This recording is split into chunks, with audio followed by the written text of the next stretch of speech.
سرود ای ایران. اما رهبر جمهوری اسلامی نیروهای مسلح رو به حالت آماده باش درآورده. این بخشی از گزارش رویترز از قول یک مقام ارشد نظام که در این گزارش همچنین هشدار جمهوری اسلامی به کشورهای میزبان پایگاه‌های نظامی آمریکا از جمله عراق، کویت، قطر و بحرین برای هر نوع حمایت از حمله احتمالی ایالات متحده از جمله استفاده از خاک یا حریم هوایی هم مطرح شده. جمهوری اسلامی به این کشورها هشدار داده در صورت دخالت ممکنه هدف حمله قرار بگیرن. موضوع دیگر در این گزارش مخالفت نظام اسلامی با مذاکره مستقیم با ترامپ و تمایل برای مذاکره غیر مستقیم از طریق عمان بوده. همزمان رافائل گروسی مدیر کل آژانس بین‌المللی انرژی اتمی اعلام کرده به تهران میره تا از بروز رویارویی میان ایران و آمریکا جلوگیری کنه و این هدف اصلی سفر او در هفته‌های آینده است. گروسی همچنین هشدار داده رویارویی میان تهران و واشنگتن میتونه عواقب فاجعه بار و خطرناکی داشته باشه که باید از اون جلوگیری بشه.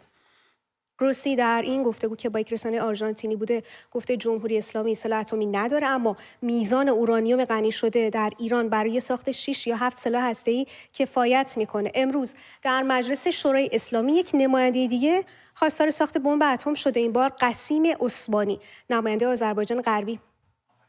هیچ از درگیری نظامی شرط عقل و منطق است، اما زیاده خواهی استکبار جهانی به گونه‌ای است که راهی جز این مسیر را باقی نمی‌گذارد، مگر اینکه ابزار مقابله با زورگویی و زیاده خواهی آنان را در دست داشته باشیم و تنها راه حرکت سریع و بیوقفه به سمت ساخت سلاح هسته‌ای به عنوان ابزاری بازدارنده است. دانش هسته‌ای با این همه هزینه‌ای که برای کشور داشته است باید در همه جا به کمک بیاید، خصوصا در امنیت که امروز باید دانش هسته‌ای ما را به شرایط برابر برای مذاکره برساند. و سلام. رئیس کل ستاد نیروهای مسلح جمهوری اسلامی در اظهاراتی به اجرای عملیات وعده صادق اشاره کرده و گفته با این تقابل نظام با اسرائیل واقعیت توانمندی‌ها و نقاط قوت و ضعف دشمن و خودمون رو به خوبی محک زدیم و تونستیم در کوتاه‌ترین زمان ممکن با دقت برخی اشکالات رو برطرف کنیم. باقری تاکید کرده وضعیت پدافند، سطح تولید و توانمندی موشکی، توانمندی پهپادی و کروز جمهوری اسلامی با وعده صادق 2 و حمله 5 آبان اسرائیل به ایران قابل مقایسه نیست. در میانه تنش‌های جمهوری اسلامی و ایالات متحده و انتشار گزارش‌ها درباره آرایش نظامی آمریکا در منطقه، این پرسش در ذهن بسیاری هست که در صورت حمله احتمالی آمریکا پاسخ جمهوری اسلامی چه خواهد بود؟ در دل خاورمیانه نفس‌ها در سینه حبس شده. حمله نظامی حالا نه یک احتمال که انتظار است. ایالات متحده و اسرائیل برای ضربه‌ای فلج کننده به تأسیسات هسته‌ای و موشکی جمهوری اسلامی آماده می‌شوند. نشان به نشان این آرایش نظامی گسترده و بی‌سابقه، ناوهای هواپیمابر، بمب‌افکن‌های استراتژیک B-2 و B-52، جنگنده‌های نسل پنجم، همه ایران را محاصره کردند. هیچ وقت حمله نظامی چنین بیخ گوش جمهوری اسلامی نبوده.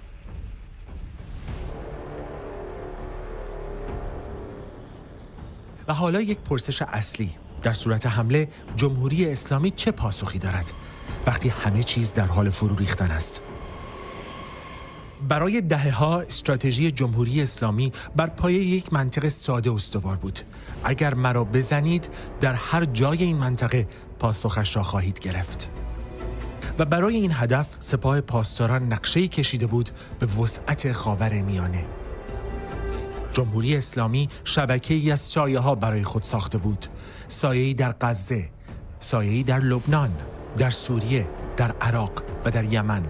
حماس و جهاد اسلامی، حزب الله، فاطمیون و نجبا، هشت شعبی و حوثی‌ها، گروه‌های نیابتی که سپر نرم جمهوری اسلامی بودند، ابزار بازدارندگیش.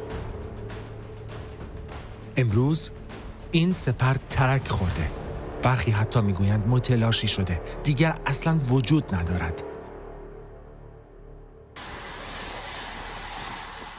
جمهوری اسلامی امروز در منطقه‌ای خلع سلاح شده ایستاده، از همیشه تنهاتر، از همیشه آسیب پذیرتر. تقریباً چیزی از بازدارندگیش نمانده. شاید فقط موشک‌هایی که نام‌هایشان در تبلیغات قوی‌تر از واقعیتند.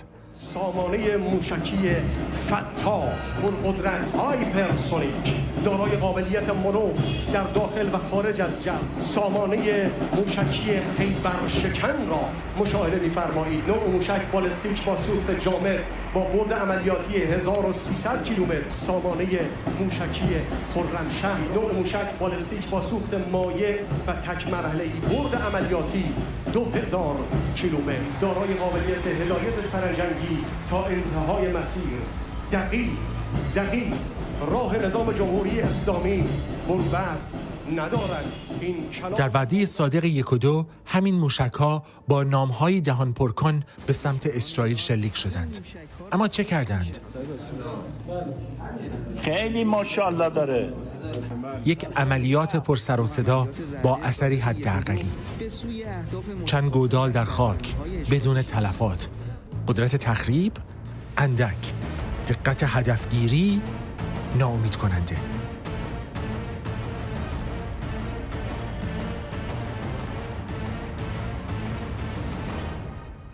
وقتی از 100 شلیک تنها چند موشک در بیابان فرود می‌آیند، چه اهمیتی دارد؟ فرماندهان نظاره می‌کنند انبوهی از موشک‌های بالستیک سوخت جامد و مایع را. در این میان قطر، عمان، کویت و حتی عربستان سعودی اعلام کردند که اجازه نخواهند داد خاکشان برای حمله به جمهوری اسلامی استفاده شود. با این تصمیم پایگاه‌های آمریکا در خلیج فارس عملاً از دایره پاسخ موشکی ایران خارج می‌شوند. جمهوری اسلامی گزینه‌ای برای حمله در این کشورها نخواهد داشت. نقطه کلیدی حالا دیگو گارسیا است. جزیره‌ای در اقیانوس هند حدود 4000 کیلومتر دور از ایران. پایگاه اصلی حمله احتمالی آمریکا و هیچ کدام از موشک‌های جمهوری اسلامی حتی روی کاغذ به آنجا نمی‌رسند. جمهوری اسلامی این بار در تله افتاده. این در رفتار ما و شاید برای نخستین بار در تاریخش هیچ برگی برای بازی در دست ندارد.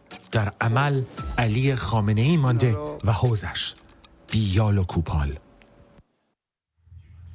رئیس کل ستاد نیروهای مسلح جمهوری اسلامی در اظهاراتش از پاسخ خامنه‌ای به نامه ترامپ گفته و اینکه نظام قصدی برای آغاز جنگ نداره. که البته مقام معظم رهبری اوامرشون رو فرمودند و وزیر امور خارجه منتقل کرد.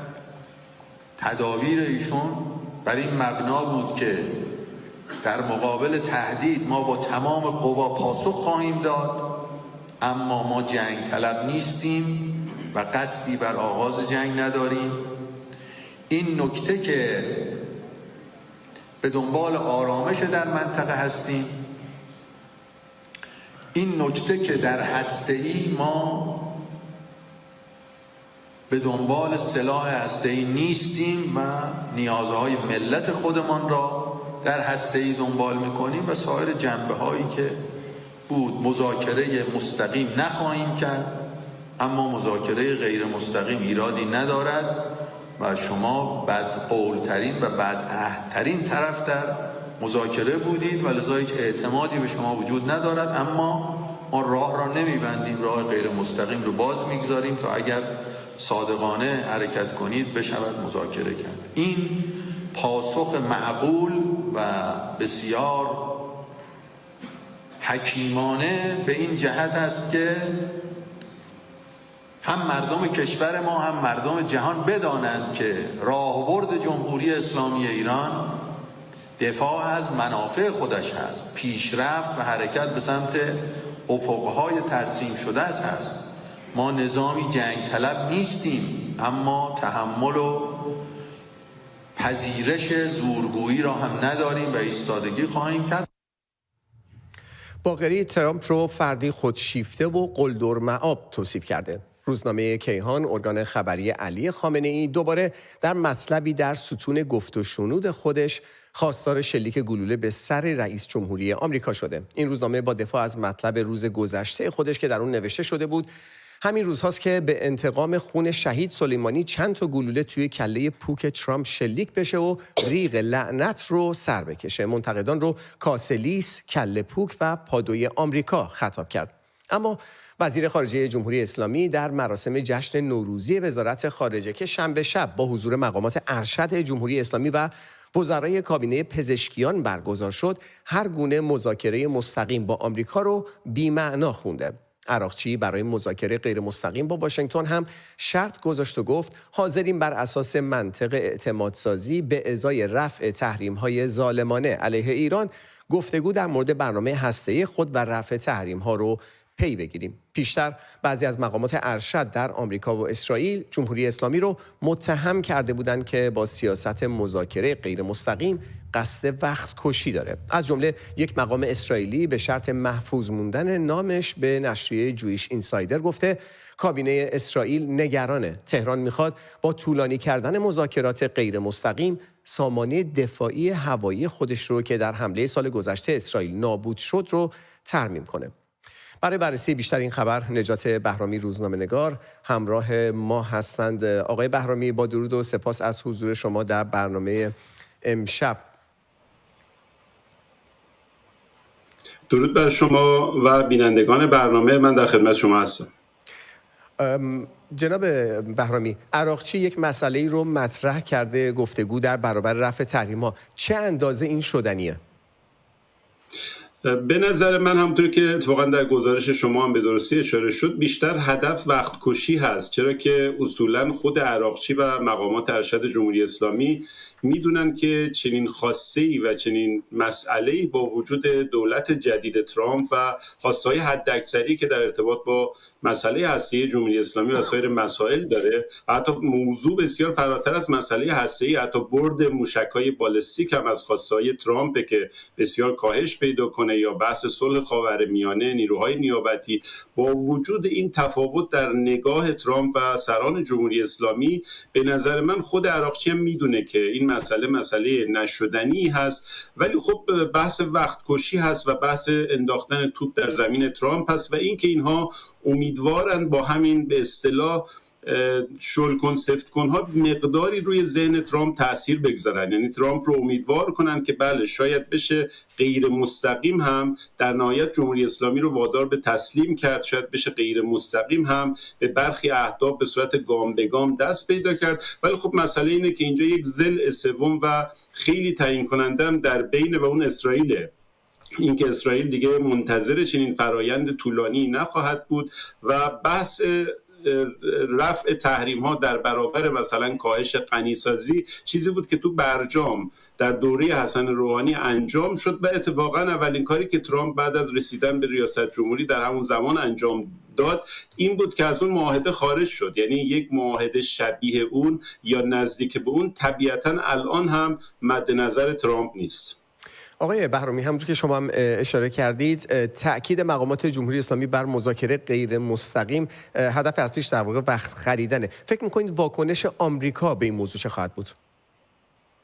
من فکر میکنم امریکا تحت تاثیر مخصوصا اسرائیل، حالا ما فراموش نکنیم فردا نتانیاهو باز هم در کاخ سفید با ترامپ دیدار میکنه، طبیعتا یک پکیجی از شواهد و استدلال ها رو هم با خودش فراهم کرده که این بحث مذاکره غیر مستقیم که جمهوری اسلامی روش پافشاری میکنه در حقیقت چیزی جز خریدن زمان نیست. حالا این خریدن زمان هم برای به فرض ترمیم سامانه پدافند ضد هوایی، هم برای آمادگی بیشتر، مهیا کردن موشک‌های بالستیک بیشتر و همین که در نزد سران جمهوری اسلامی اصولاً عنصر زمان بسیار مهمه. این که مثلا ممکنه اگر چند ماه ما این ماجرا رو کش بدیم، ما از آینده خبر نداریم، ممکنه یک مناقشه، یک مسئله در نظام بین الملل به وجود بیاد که توجهات رو از ایران منحرف کنه، مثلا به فرض مسائلی در ارتباط با امریکا و چین و تایوان به وجود بیاد، یا مثلا اتفاقاتی نظیر مثلا جنگی که چند سال پیش بین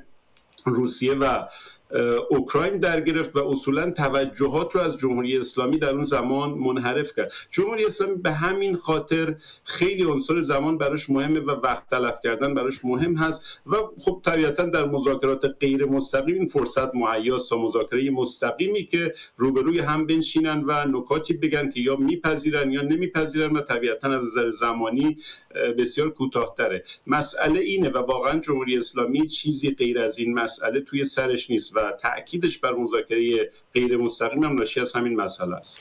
جناب بهرامی، باقری تأکید داشته که وضعیت پدافند هوایی جمهوری اسلامی بهتر از قبل هم شده. فکر می‌کنید این ادعا تا چه اندازه به واقعیت نزدیکه؟ ابتدا من این رو اشاره کنم که اتفاقا باقری در همین صحبتش راجع به سامانه پدافند دروغ گفت. مثلا گفت خسارات بسیار ناچیزی که در حمله اسرائیل وارد شده بوده ترمیم شد. ما فراموش نکنیم که این حمله اسرائیل در 26 اکتبر سال گذشته، یعنی کمتر از 6 ماه این اتفاق افتاده. اولا اگر جمهوری اسلامی سامانه پدافند هواییش مؤثر بود، قدرتمند بود، این رو بارها در بوق و کرنا میکرد، شواهد، فیلم ها، تصاویری ارائه میداد. ما فراموش نکنیم در دوره‌ای که ترامپ قبلا رئیس جمهور امریکا بود، اینا یک پهپاد امریکایی رو زدن از زوایای مختلف، از اون اتاق عملیات، لحظه شلیک اون موشک‌ها، همه اینا فیلم داشتن و تا چندین ماه این رو در صدا و سیما پخش می‌کردن. ولی ما دیدیم حمله گسترده اسرائیل در اکتبر 2024 اصولاً حتی یک عکس هم از فعالیت پدافند جمهوری اسلامی ما ندیدیم و منتشر نشد. اینه که واقعاً پدافند از اول ضعیف بود و اسرائیل هم واقعاً خیلی مؤثر این رو از بین برد. اس-300 ها کامل از بین رفته. خب این ترمیم یعنی چی؟ آیا روسیه دوباره به جمهوری اسلامی اس-300 یا اس-400 داده؟ خب چنین چیزی قابل ردیابیه و این اتفاق نیفتاده. سامانه‌های بومی هم اینها سالها طول میکشه که مثلا ترمیم کنن یا آپدیت کنن یا ارتقا بدن. به نظر من یک دروغی بود که سرلشکر باقری گفت. آقای نجات بهرامی، روزنامه‌نگار، سپاسگزاریم از وقتی که به ما دادید. ممنون.